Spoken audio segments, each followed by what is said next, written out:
¿Dónde se cobija el alma? ¿En el corazón? ¿Han visto estas imágenes de Jesús con el corazón candescente, con una llama? ¿O bien en el cerebro? Porque el alma se ha hecho carne en el cerebro. Bueno, en unos instantes lo sabremos en redes.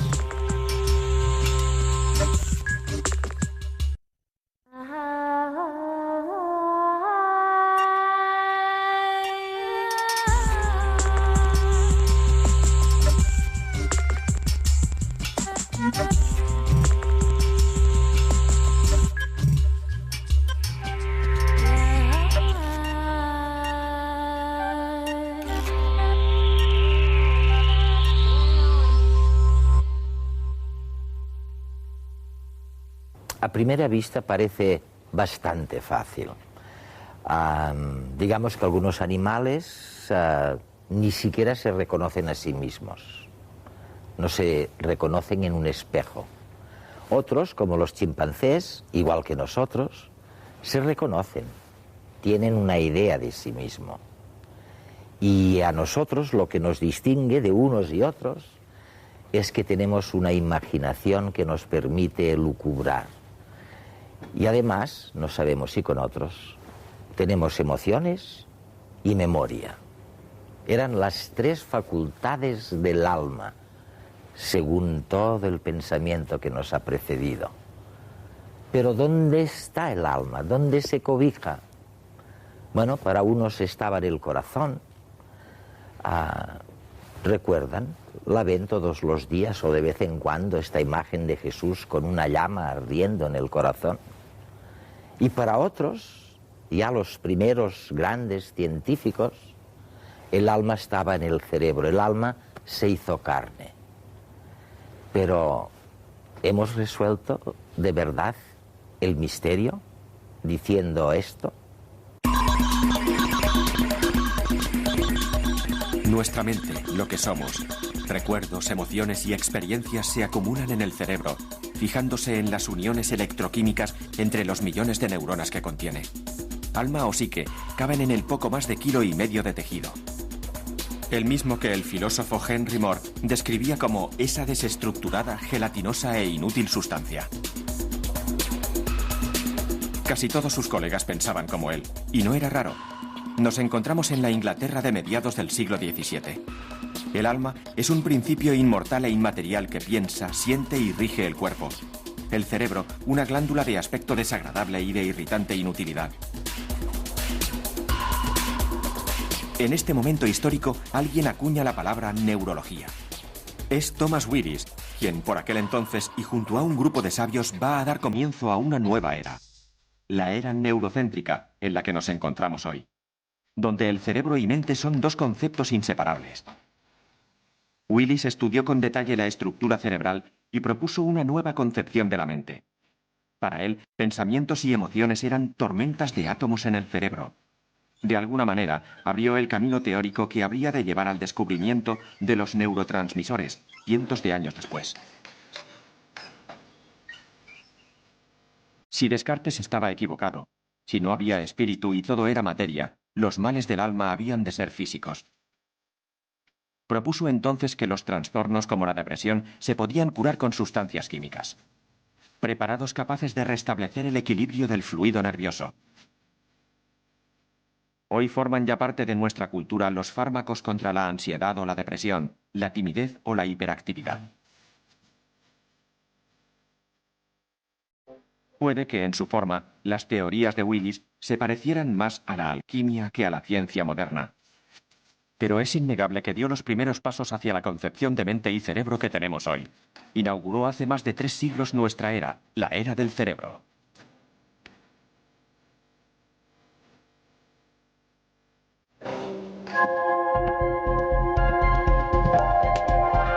Carl Zimmer escribe regularmente sobre ciencia en el New York Times y está comenzando a destacar como uno de los mejores ensayistas del campo. Hoy descubriremos por qué se interesó nuestro invitado en la historia de la neuroanatomía.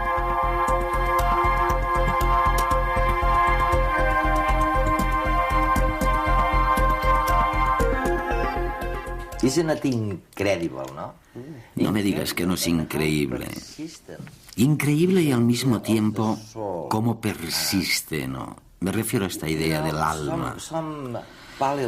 Algunos amigos paleontólogos me dicen que, aunque se trate de algo tan persistente y muy importante, de hecho, nuestros antepasados empezaron a fabricar herramientas hace unos 2 millones de años.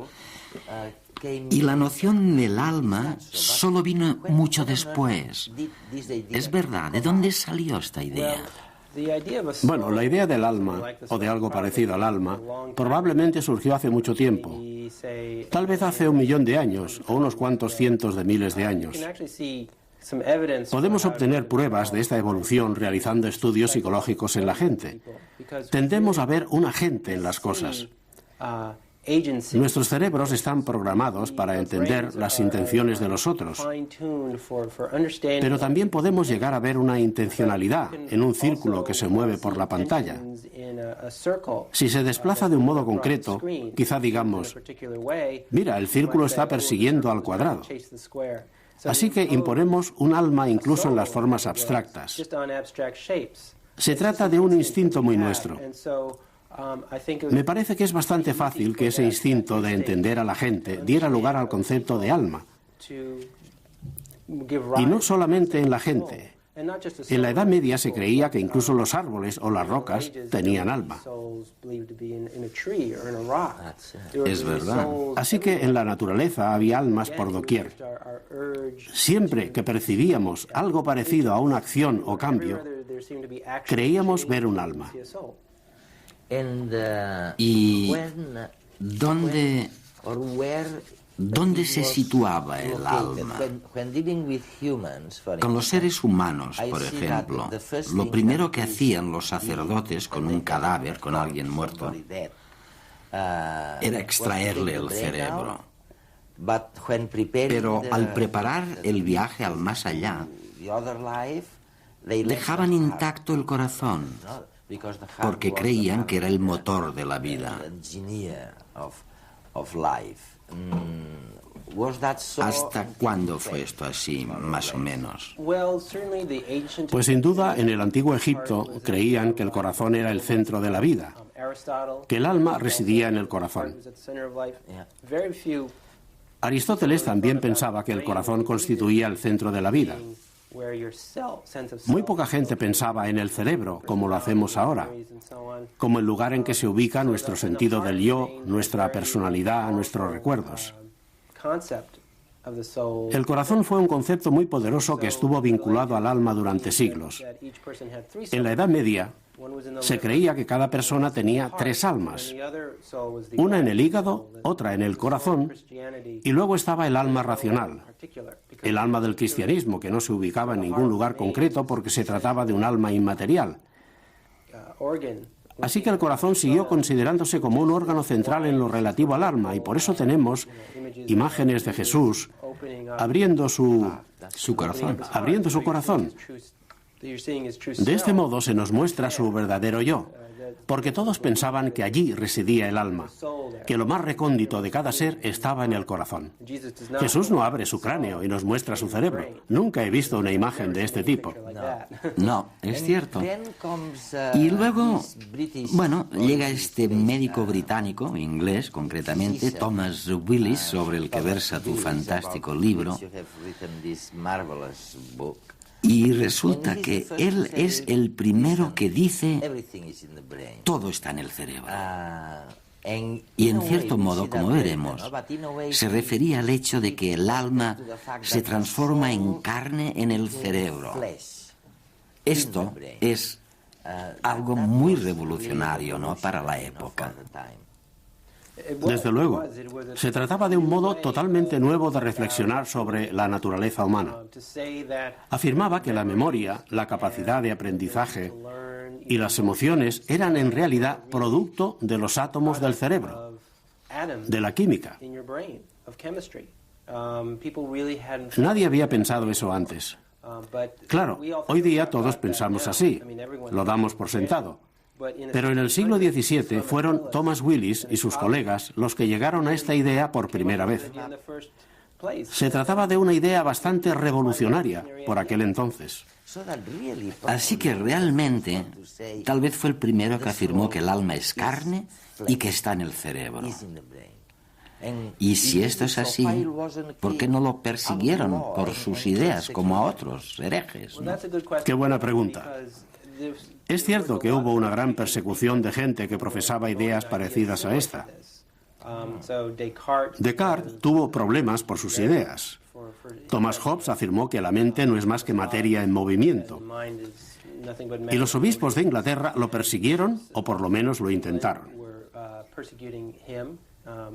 Thomas Willis es un caso aparte, porque procuraba dejar espacio para la noción cristiana del alma. Él mismo era un cristiano tremendamente devoto. Así que no se cuestionaba los conceptos básicos del cristianismo. Simplemente quería analizar el cuerpo humano y aprender cosas sobre él. Y por el camino, aprender cosas sobre el alma. Por lo que a él no le parecía que hubiera ningún conflicto, ni tampoco a los líderes de Inglaterra. Además, era un científico con muy buenos contactos. Uno de sus amigos era el arzobispo de Canterbury y la principal personalidad religiosa de Inglaterra. Así que obtuvo protección.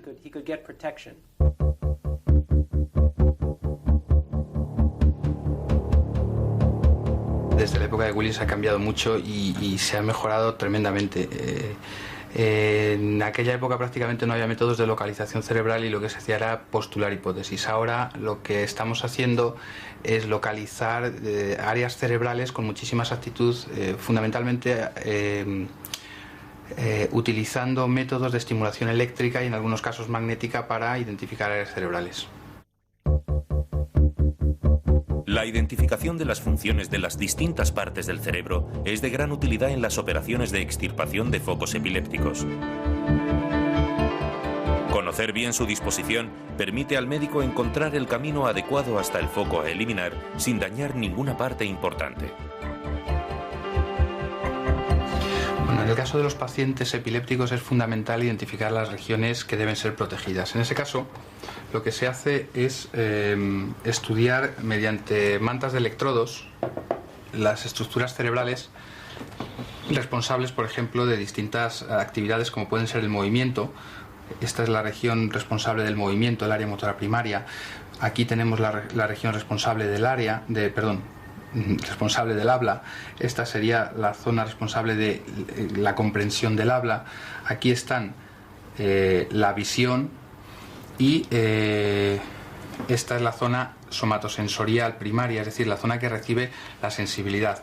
Entonces la idea es colocar mantas de electrodos parecidas a estas, pero con un número mayor de electrodos. Estos son 20 electrodos y lo que se suele hacer es poner más de 60 electrodos. Se colocan, una vez que se ha abierto el cráneo del paciente, directamente sobre la superficie cerebral, tal y como lo vemos aquí, y mediante estímulos eléctricos se pueden ir probando cada uno de estos pares de electrodos de modo que veamos cuál es la respuesta clínica del paciente, que puede ser el movimiento de un miembro contralateral o percibir una sensación, o bien, en el caso de que estés en área de Broca, tener dificultades, por ejemplo, para el habla. Aplicando corrientes eléctricas en las diferentes zonas de la corteza cerebral, se puede ver cómo éstas generan distintas reacciones fisiológicas dependiendo del lugar donde se encuentre cada electrodo. No todos los pacientes tienen las mismas áreas exactamente en las mismas regiones, es decir, puede haber una variabilidad de medio centímetro o 1 centímetro en la localización de un área y es precisamente esta variabilidad la que nosotros queremos conocer mediante las técnicas de mapeo cerebral. La idea es que se va a hacer una craniotomía, es decir, se le levanta el cráneo, después se separa la dura madre y vamos a colocar una manta de electrodos, que son estos que estamos viendo aquí, en la región cerebral que sospechamos que es responsable del foco epileptógeno. Posteriormente se cierra el cráneo, se pueden colocar numerosos electrodos, se cierra el cráneo y van a quedar los electrodos en la posición que estamos viendo aquí, los cables lógicamente quedan por fuera del cráneo, de modo que vamos a situar al paciente en la unidad de vídeo EEG para que sea estudiado durante un periodo habitualmente de 4 a 5 días, con el objeto de identificar por un lado el foco epileptógeno y además hacer el mapeo cerebral, que consiste en estimular pares de electrodos para identificar las respuestas clínicas del paciente. Este es un ejemplo de un vídeo EEG de un paciente con electrodos subdurales al que se le va a someter una estimulación eléctrica para la identificación de la zona motora del brazo. Este es el registro eléctrico de la actividad cerebral, se procede a la estimulación eléctrica que vemos en este momento y el paciente, en este momento, de forma absolutamente involuntaria, va a mover el brazo derecho. Este es otro ejemplo de mapeo en el que se está estimulando. Aquí se ve muy bien el artefacto de estímulo y la paciente está notando, ahora lo dice, un hormigueo que corresponde a la región somatosensorial de la mano derecha. Este es un paciente en el que había que estimular la región motora correspondiente al área de Broca para ver la zona del lenguaje. Está hablando antes de la estimulación, ahora le estamos estimulando. El paciente durante el momento del estímulo ha hablado con muchísima más dificultad que antes y que después del estímulo, y esto corresponde a la región motora del lenguaje. Una vez que hemos identificado el foco epiléptico y las regiones que deben ser protegidas mediante el estudio con vídeo EEG, lo que vamos a hacer es proceder a la extirpación. Y estas son las regiones que corresponden a la zona motora de la cara, del brazo y del hombro de este paciente, que por lo tanto deben ser protegidas, y esto que se ha marcado aquí con un hilo negro es la región que puede ser extirpada donde se encuentra el foco epileptógeno. En algunas ocasiones, fundamentalmente cuando estamos hablando de las áreas del lenguaje, se puede hacer la intervención despierto y proceder a la estimulación de forma continua durante toda la intervención. En este caso se trata de un paciente con un tumor cerca del área de Broca, que tiene que mantenerse despierto durante toda la intervención y que está hablando con el neurólogo mientras está llevando a cabo la estimulación eléctrica seriada. Se hace aproximadamente cada 20 segundos una estimulación eléctrica, de modo que le vamos sometiéndole a test para ver si se afecta la zona relacionada con el habla. Y Willis fue también un pionero en otras cosas, como señalas en tu libro. Una de estas cosas es el tema tan difícil de entender a veces. El hecho de que tenemos un cerebro integrado, que hemos heredado el cerebro de los reptiles y que al volvernos mamíferos no descartamos el cerebro de los reptiles, sino que lo mantuvimos perfectamente integrado. Él ya era consciente de esto, ¿verdad? Sabía que el cerebro podía hacer muchas funciones muy distintas. Así es. Él observaba el cerebro de los peces, de los monos, de las vacas. Analizaba estos cerebros y veía semejanzas y diferencias. El cerebro humano se parecía mucho al cerebro de otros animales. Y Thomas Willis creía, por tanto, que si un animal tenía las mismas partes que un humano, estas partes podrían hacer las mismas cosas que los humanos. Creía de veras que un caballo recordaría dónde había buena comida en el prado, utilizando las mismas partes cerebrales que nosotros. Solo que nosotros teníamos un cerebro mayor capaz de más pensamientos, por así decirlo. Esto realmente prefigura un tipo de pensamiento evolucionista, aunque Thomas Willis jamás lo hubiera expresado así. Para él era una prueba más del ingenio de Dios como creador, como diseñador. Y sin embargo, en cierto modo, él fue un evolucionista antes que Darwin, ¿no? Casi 200 años antes. Sin duda, él es una de las personas que brindó las pruebas que, 200 años más tarde, Darwin utilizaría con tanta elegancia para forjar la teoría de la evolución. Hay otra peculiaridad de Thomas Willis que también es fascinante. No sé cómo llegó a esto. Él decía que había algún tipo especial de espíritu que iba del cerebro a los testículos. Y a menudo, bueno, no puede hablar de genética, pero sugiere que pasamos a través de estos espíritus que van del cerebro a los testículos se puede transmitir información. ¿A qué se refería exactamente? ¿Y en qué punto estamos en cuanto a la información para crear otro ser humano? Lo fascinante de Thomas Willis y de su época es que sencillamente desconocían conceptos que ahora damos por sentado. Claro. Por ejemplo, no sabían nada del ADN. De nuevo, él solo hacía observaciones y buscaba explicaciones para las observaciones. Veía que los niños nacen y se parecen a sus padres y crecen para convertirse en adultos que se parecen a otros humanos adultos. Así que tenía que haber alguna idea ahí. Tenía que existir lo que llamaríamos información, algo que se transmite para crear a otra persona. Y el único lugar que se le ocurrió en el que había ideas en el mundo fue el cerebro. El cerebro. Así que dijo que tenía que haber una conexión y se dedicó a buscarla. Él buscaba algo físico, algún tipo de vaso conductor o algo que fuera directamente del cerebro a los testículos. Nunca lo encontró. De manera que, ¿sabes? Esto debería haberle dado una pista de que tal vez había otro tipo de información en el mundo. Información genética. Instrucciones. Exacto. Pero fueron necesarios siglos de investigación para llegar a ese planteamiento tan distinto. Otra idea fantástica y pionera de Willis es que estaba totalmente convencido de que mediante fármacos y manipulaciones físicas podían curarse todas las enfermedades. No tenía ninguna duda al respecto. Así que, en cierto modo, de nuevo, estaba avanzando lo que sería la futura farmacogenómica actual. ¿En qué posición estamos ahora con respecto a esto?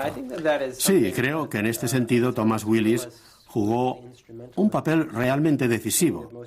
Y se trata de algo de lo que la mayoría de gente no se da cuenta, porque su idea era que, mediante la alteración química de la actividad cerebral, se podían curar todas esas enfermedades. Así que él explicaba que un ataque epiléptico podía estar causado por un descontrol químico, como la pólvora que explota. Se trataba de una manera de razonar muy distinta a la que imperaba entonces, cuando la gente decía que los epilépticos estaban poseídos por el demonio. En el caso de la melancolía, Thomas Willis recetaba una fórmula secreta compuesta de algún tipo de jarabe de acero. De hecho, nadie sabía en qué consistía, y se hizo muy rico con eso. Se lo administraba a la gente diciendo, esto te curará porque modificará la química de tu cerebro. Este es el paradigma en el que todavía trabajamos. Cuando alguien toma por saco algo así, lo hace con la convicción de que, tomando esa sustancia química, podrá modificar este aspecto de su persona. ¿Y se puede? Hasta cierto punto sí. Es decir, puedes modificar tu cerebro tomando una copa de vino. Es decir, no es tan difícil modificar el cerebro. La pregunta es, ¿cambiará del modo que realmente quieres? ¿Y es la mejor manera de cambiarlo?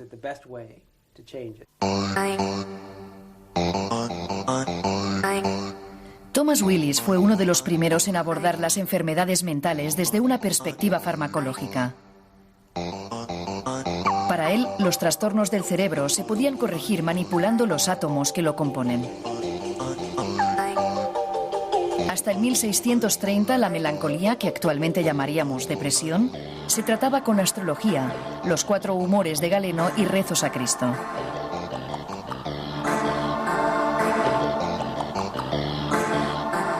Willis revolucionó el tratamiento.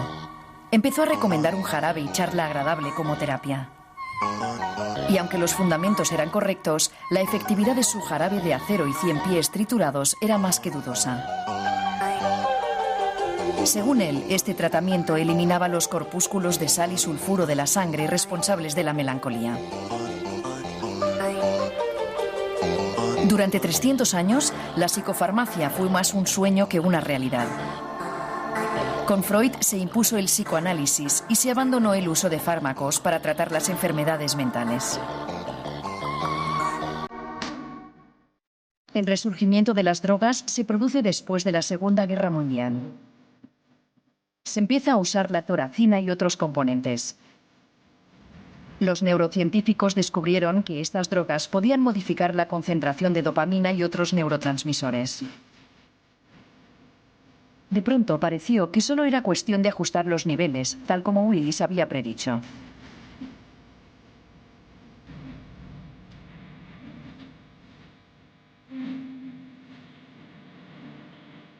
La fluoxetina, más conocida por su nombre comercial, Prozac, se utiliza actualmente para tratar la depresión y el trastorno obsesivo-compulsivo. Cuando salió al mercado en 1990, representó una revolución en la psicofarmacia por sus bajos efectos secundarios. No crea adicción y los efectos de una sobredosis no son muy graves. La fluoxetina actúa sobre el sistema nervioso central, concretamente sobre los niveles de serotonina. Se cree que la depresión está relacionada con un desequilibrio en los niveles de este neurotransmisor. Un bajo nivel de serotonina entre las neuronas provoca la depresión. La fluoxetina evita que las células capten serotonina, de modo que la cantidad de neurotransmisor entre las neuronas sea mayor. Como sucede con la mayoría de psicofármacos, se desconoce el mecanismo de acción preciso de esta molécula. Lo único que podemos ver son sus efectos. Willis se había hecho rico con sus tratamientos, pero probablemente no daría crédito a las cifras que estas moléculas movilizan a día de hoy. Solo los antidepresivos mueven más de 12.000 millones de dólares en los Estados Unidos. Actualmente existen drogas para una gran cantidad de trastornos. El modafinil mejora la memoria y levanta el ánimo. La ritalina se da a los niños para combatir el déficit de atención y la hiperactividad. Hay drogas para dormir y drogas para mantenerse despierto. Y a pesar de todo, las cosas tampoco han cambiado mucho desde los tiempos de Willis. Tomamos las pastillas que nos receta el médico para nuestras paranoias, aunque él, como Willis, no pueda explicar exactamente por qué funcionan.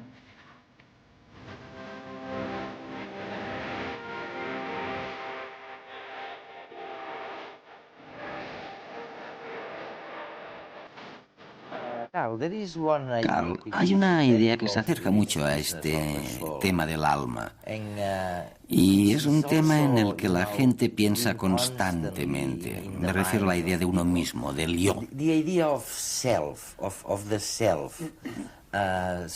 A veces, cuando hablas con la gente, lo que les preocupa de la muerte, del carácter inevitable de la muerte, no es tanto que sus átomos se desconexionen, sino que la idea del yo vaya a desaparecer. Si esta idea del yo también es cerebral, también es carne, esta idea del yo pues también desaparece, como el cerebro, ¿no? Sí, es una idea muy inquietante. Y creo que es uno de los motivos por lo que enfermedades como el Alzheimer resultan tan devastadoras. Porque mirando a alguien que padece la enfermedad de Alzheimer u otro tipo de daño cerebral, realmente puede verse como el yo de otra persona desaparece. Se destruye paulatinamente a medida que el cerebro se va destruyendo. Esto puede observarse, y en ese caso no puedes forjarte la ilusión de una muerte súbita, en la que parece que el yo se vaya a otro lugar. Como a través de una puerta, cuando alguien tiene Alzheimer, lo que ves es que se desintegra. Sí, o se transforma en otra persona. Es otra cosa extraña que sucede con algunas de estas demencias. Alguien puede pasar de ser muy conservador políticamente a ser muy liberal. O de repente se viste de un modo totalmente distinto y decide hacerse pintor. Ya no parece la misma persona. Apenas puede recordar su propio yo. De hecho, pueden estudiarse los cerebros de esta gente y ver que se producen cambios físicos en el cerebro que cambian a la persona. Es difícil pensarlo, ¿sabes? El yo es un concepto muy importante para nosotros, por lo menos en Occidente. Es cierto, es cierto. Causa estragos, ¿no? Que esta idea del yo desaparezca. Si pensamos en lo que nos diferencia de los chimpancés, por ejemplo, los chimpancés son conscientes de sí mismos, se reconocen en el espejo. Y nosotros también, por supuesto. Pero además de esto, además de reconocernos, somos capaces de imaginar cosas y generar convicciones, algo que el chimpancé no puede hacer. Algunas de estas convicciones pueden demostrarse, otras no pueden demostrarse en absoluto. Pero la idea del yo, de uno mismo, ¿es simplemente una convicción que hemos generado de que hay algo más? ¿O cómo surgió esta idea del yo, de uno mismo? Mucha gente ha estudiado el yo desde una perspectiva neurológica, a través de gammagrafías cerebrales, y se ha descubierto que nuestro cerebro actúa de un modo distinto cuando pensamos en nosotros mismos. Hay ciertas regiones cerebrales que parecen coordinar un tipo especial de pensamiento al pensar en nosotros mismos. Ya. Así que en realidad el yo no solo puede considerarse como la manera especial que tiene el cerebro de identificar todo lo que tiene que ver con nosotros mismos, sino que es más bien una cuestión, no es una cosa, es un proceso o una organización. Por lo menos así es como los científicos empiezan a considerarlo. Y cuando se altera esta red, empiezan los problemas del yo.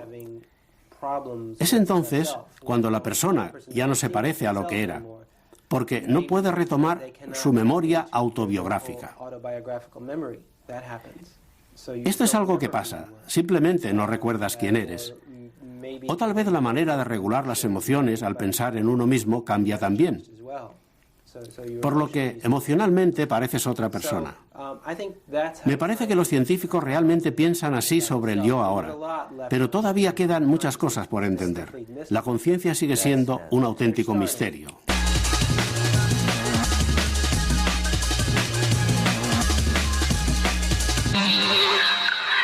En programas anteriores hemos hablado sobre la memoria y la capacidad que tenemos de seleccionar la información.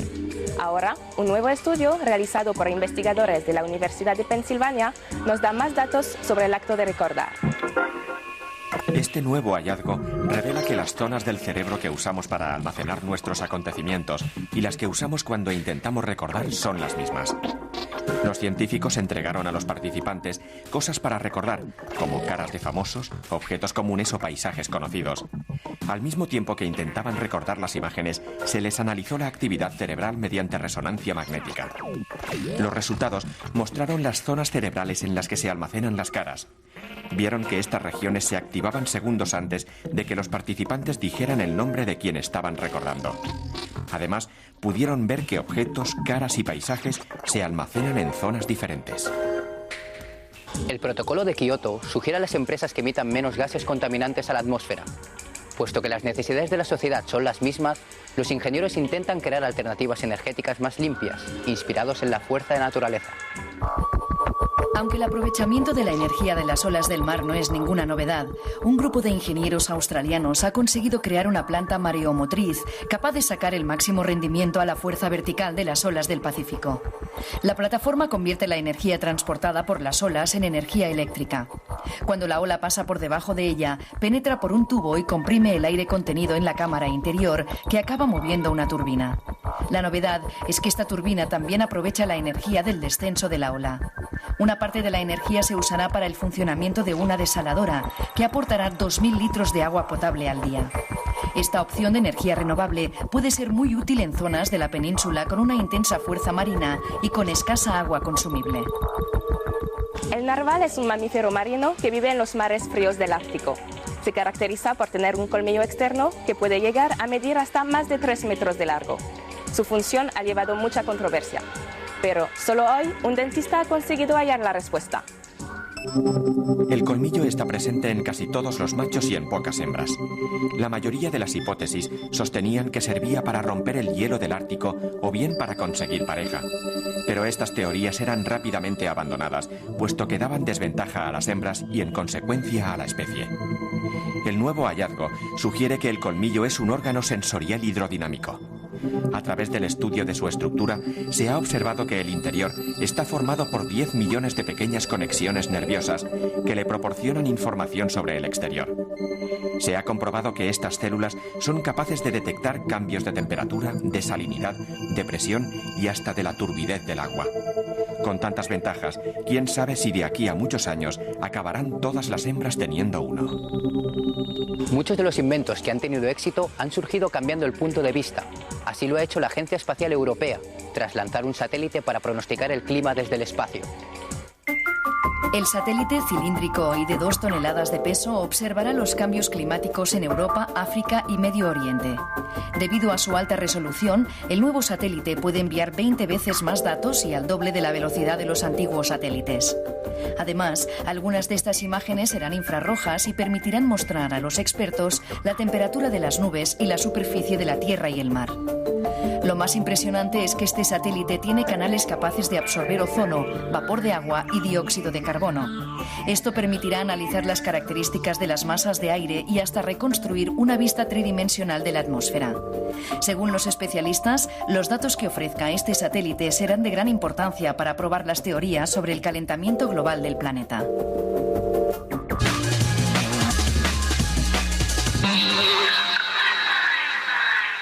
Si hay alma, ¿dónde está esta alma?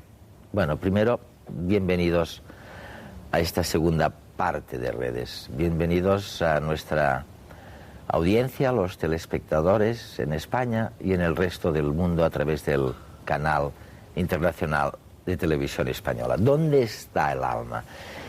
Primero, ¿cómo surge, Paco, cómo surge esta historia del alma? ¿Cuándo? ¿Por qué?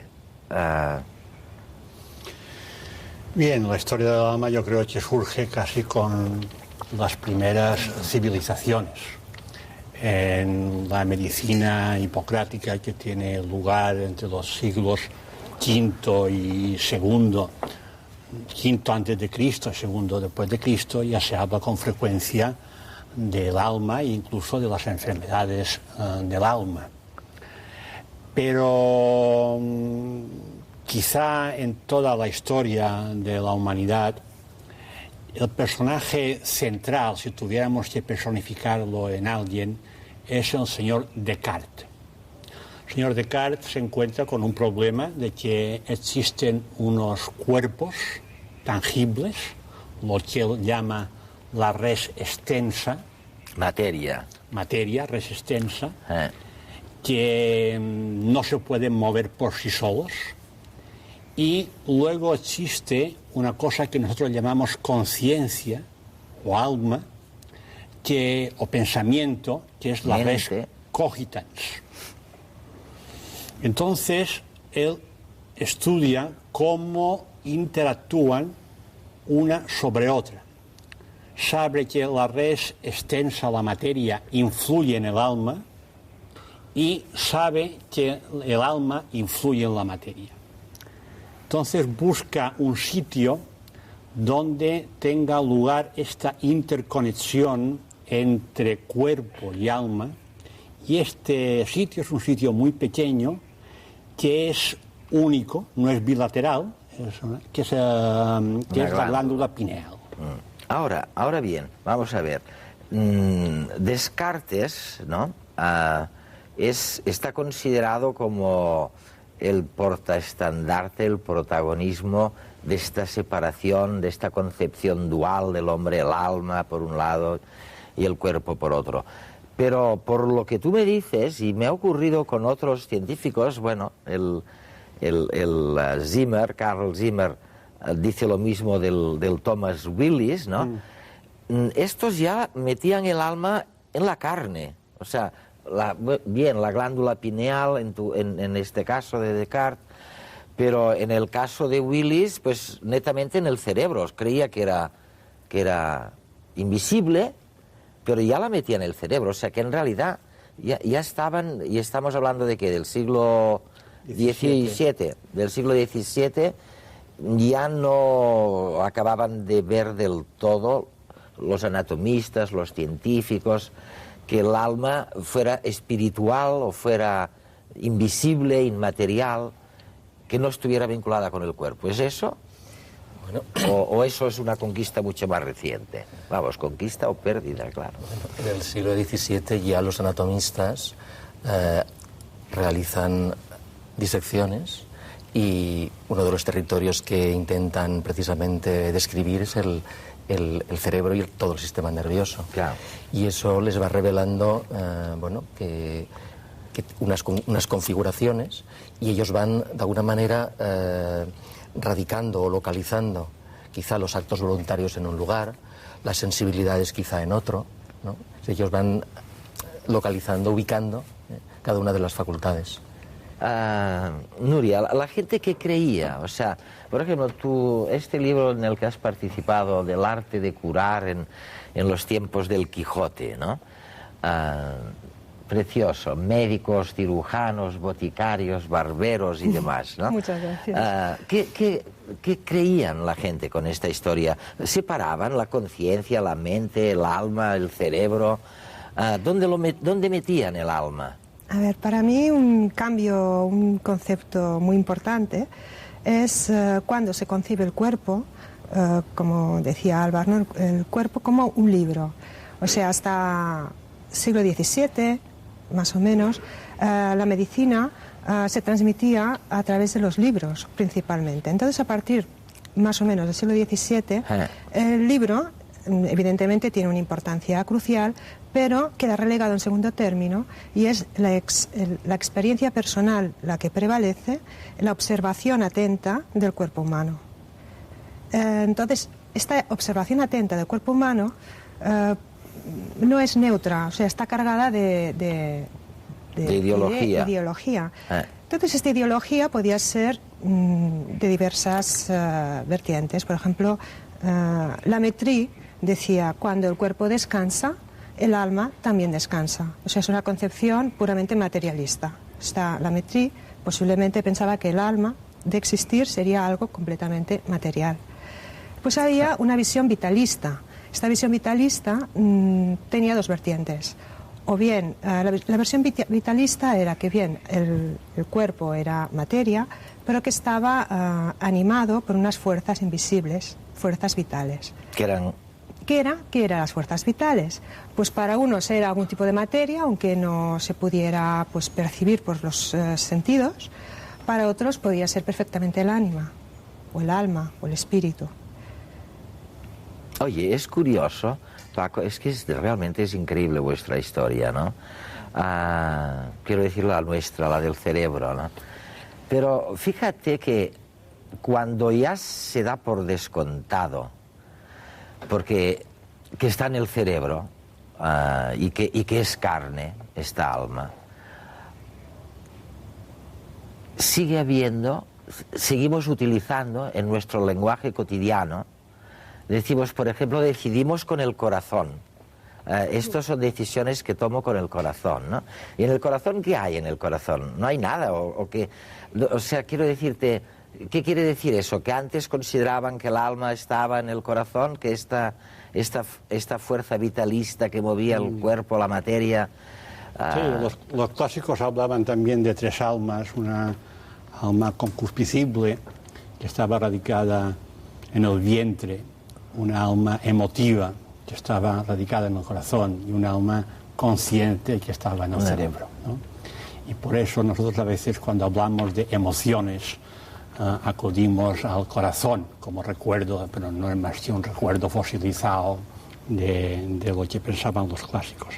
¿Se imaginan ustedes lo que debió ser cuando iban descubriendo, pues que un órgano del cuerpo no servía para lo que se había creído hasta entonces. Me gustaría que viéramos un documental sobre esto, ¿no? En el pasado, ¿cómo fue todo esto?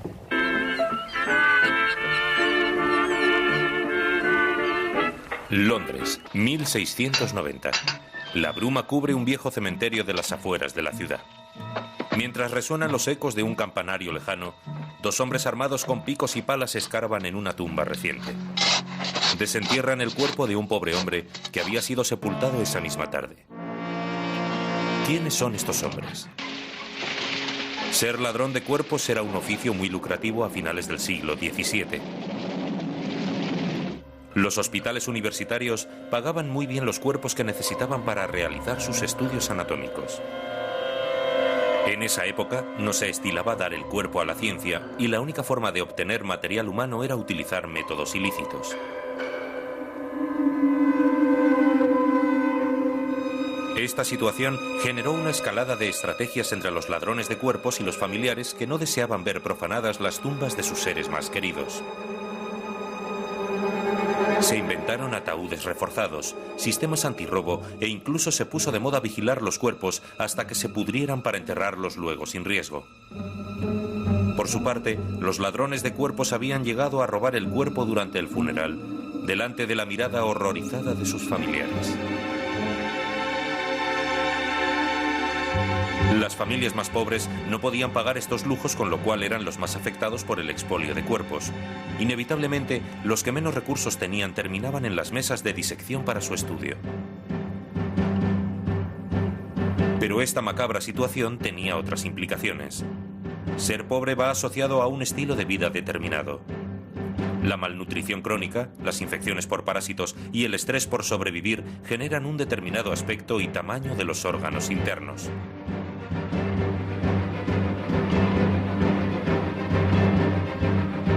Esto provocó que los médicos y estudiantes empezaran a tomar como normales los tamaños de los órganos de las personas pobres.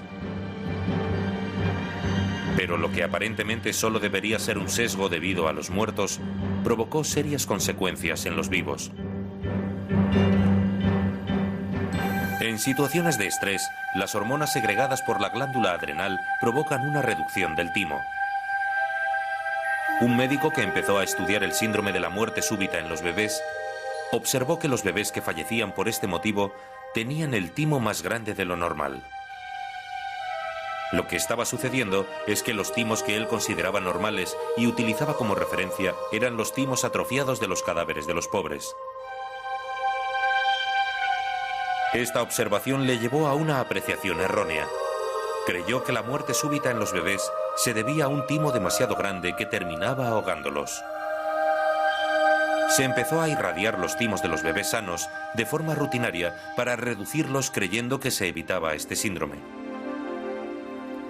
Lo que provocó fue un aumento del cáncer de tiroides y problemas de desarrollo. Esta práctica se prolongó hasta el año 1930. ¿Qué errores podemos estar cometiendo ahora basándonos en datos erróneos? La secuencia del genoma humano con la que los científicos trabajan corresponde solo a 5 individuos. ¿Qué nuevos tratamientos se desarrollarán basándose en estos datos sesgados? Solo el tiempo nos dará una respuesta. Oye, hay una cosa que mencionaba Paco sobre las distintas clases de almas, y mencionaba, y me hace gracia, lo del alma emocional. Y en la mente popular está esta idea de, bueno, oye, las imágenes de Jesús con una llama, en el corazón. ¿no? Que yo nunca he entendido muy bien por qué había allí una llama, ¿no? ¿Por qué había una llama? Bueno, ¿por qué la hemos pintado? El corazón siempre ha sido una víscera, digamos, especial entre las vísceras, ¿no? Sí. Es decir, hasta el punto de que el cerebro y el hígado eran secundarias al propio corazón. El corazón era el primero en moverse, el último en morir, era un lugar sanguíneo por excelencia, ¿no? Pero al mismo tiempo es que la tradición científica, la tradición, digamos, filosófica y médica, afirmaba que el corazón era incandescente, es decir, que desde el corazón el calor se transmitía por todos los por todas las arterias, fundamentalmente, se transmitía al resto del cuerpo. Era como el hogar, como en la casa, la chimenea, ¿no? Por donde se distribuía el calor, hasta el punto de que, lo que se sorprendían más bien es que al hacer las disecciones no se encontraran allí con restos de esa incandescencia.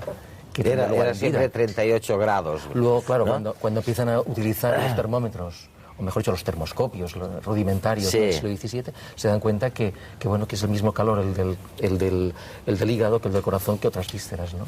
Ahora, nos quedó, ¿no?, esto, porque esta historia del sistema circulatorio del corazón, yo te he leído en alguna parte que lo aplicaron luego al cerebro, ¿no? Como sistema nervioso. Si hubiera también un sistema circulatorio neural o... Es decir, cuando William Harvey descubre la circulación sanguínea, ¿no? O sea, el hecho de que la sangre fuera, digamos, a la periferia y luego volviera otra vez, ¿no? Y que eso además fuera un movimiento rápido, esa idea del círculo, de alguna manera inspiró todas las indagaciones posteriores, y cuando reconocieron el quilo, la linfa, ¿no?, y el jugo nervioso, lo aplicaron igualmente, ¿no? Entonces la idea que tenían en común era que circulaba, que en el sistema nervioso tenía que haber necesariamente una circulación, ya se llamaran espíritus animales, ya se llamara suconervio, que es el nombre que finalmente prevaleció, suconervio,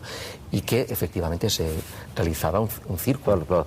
¿Qué es lo primero que se deteriora, que se degrada, que desaparece, que se hunde, que se destruye a medida que pasan los años? En el cerebro, digo. Aquí arriba. Normalmente se dice que lo último aprendido. Sigue una famosa ley de Pichot, creo que es que lo primero que se olvida es lo último que se ha aprendido.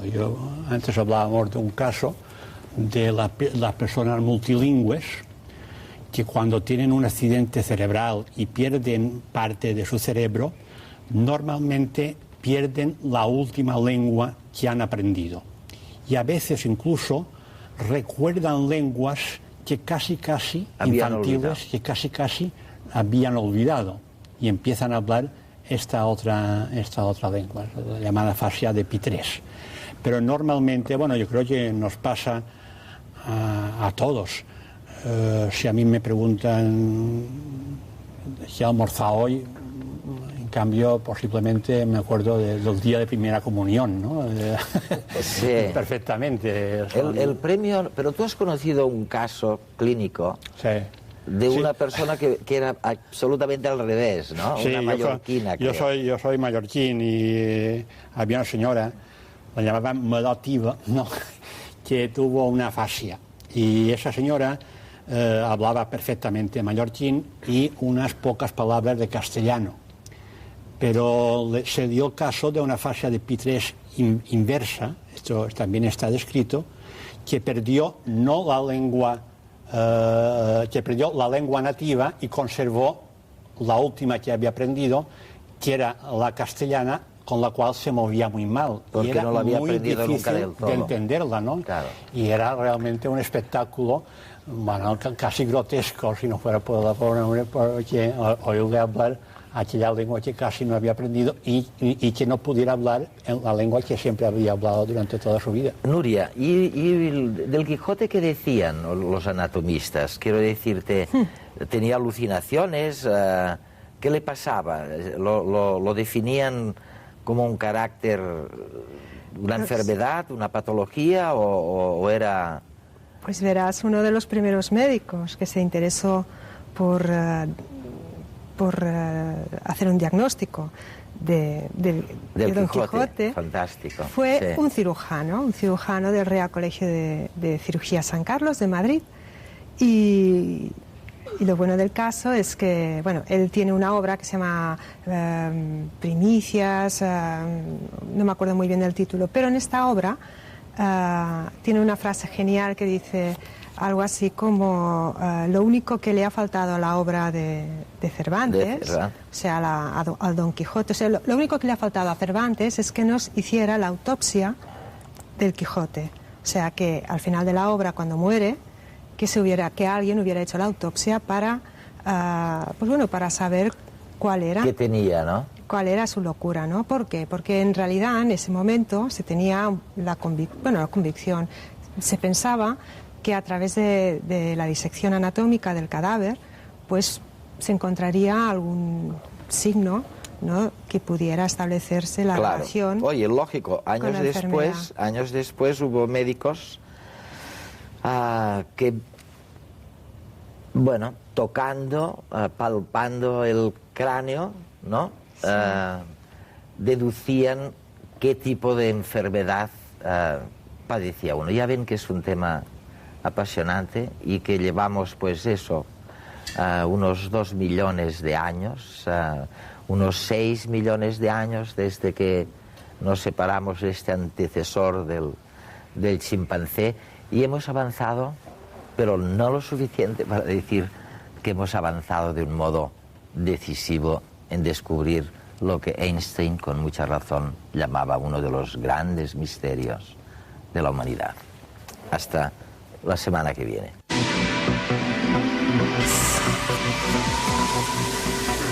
Esta temporada, el concurso La Cuestión de Redes os propone un viaje al futuro.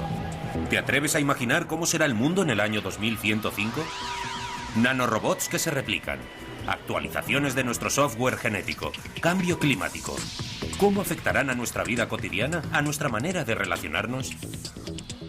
Puedes responder con un texto o con un formato audiovisual. Consulta las bases del concurso en nuestra página web.